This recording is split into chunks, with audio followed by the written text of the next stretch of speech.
Senator Schumer, it sounded like a qualified thumbs up for Chairman Bernanke. You have the same? Well, on this particular issue, I do, and I don't think it's a bailout. Ask any Bear Stearns shareholder who's getting $2 a share. They're howling.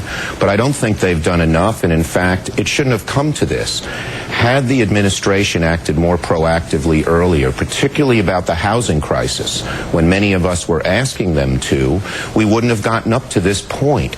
And unfortunately, this administration has sort of a Herbert Hoover mentality. Don't do anything.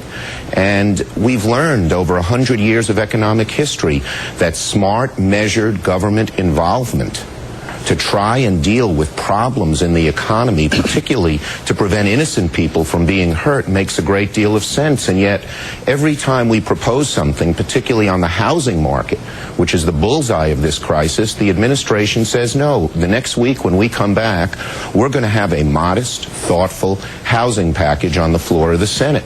And thus far, the administration, the Bush administration, is saying no, even though most thoughtful people, Democrats and Republican economists, say this is the right thing to do. You say modest and thoughtful. I've seen several different proposals from Senator Dodd, from Congressman Frank, that would essentially guarantee $300 billion or so of new loans if the holders of the mortgages wrote down some of the loans right now, took a haircut. Is that what you're talking about? Is that what you're going to move now? No, that is not. We propose 5 things. Most important, more counseling for those who are prime borrowers, yet because they were duped on their mortgages, will go into foreclosure but don't have to. We also propose something the president supported, an increase in mortgage revenue bonds, so that there might be some money available, so all of these people who are on the edge of foreclosure would have something to refinance.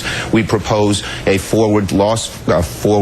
carry forward loss, so that home builders could continue to build in places where there was some demand but can't right now. These are modest things. The proposal that Senator Dodd and Barney Frank has made is something that needs thoughtful, careful examination. My inclination is to be for it, but it has to be done in a careful way, and we're not proposing that. The things we've proposed, George, are much more modest, but the administration, with its sort of, again, Hoover-like, hands-off, no government involvement attitude, has said no. Let me get to Senator Kyl on that. On both propositions, Senator Kyl, first, the package of measures that Senator Schumer says is going to be brought to the Senate when you all get back from your Easter recess, and then the broader guarantee, basically a new homeowner financing corporation for people who are basically going under right now.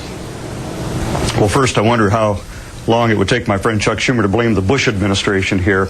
Of course, it wasn't the Bush administration as much as it was Democrats in Congress who were pushing the lending institutions to get out there and lend more money, even to unqualified buyers, to the minorities, to the poor, to the young, so that everyone could own a home. The Bush administration was somewhat to blame for that as well, but Democrats in Congress were making that push. And as a result, a lot of people took loans who couldn't qualify.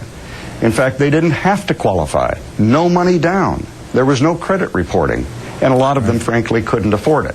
So let's don't blame the Bush administration for this. And as to Hooverism, it's Senator Schumer and his Democratic colleagues who want to raise taxes like Hoover did when he refused to allow the Coolidge tax breaks to stay in effect and put in the Smoot-Hawley. And they, of course, are opposing the free trade agreements that the president's trying to bring up. So let's understand here that the Bush administration is trying to be very proactive on both the tax and trade fronts. And it does not oppose some of the things that Chuck talked about. For example, it's a loss carryback, not a net operating loss forward. But they want to go back 5 years. I think that's a good idea. But some of the other ideas... And then they carry it forward.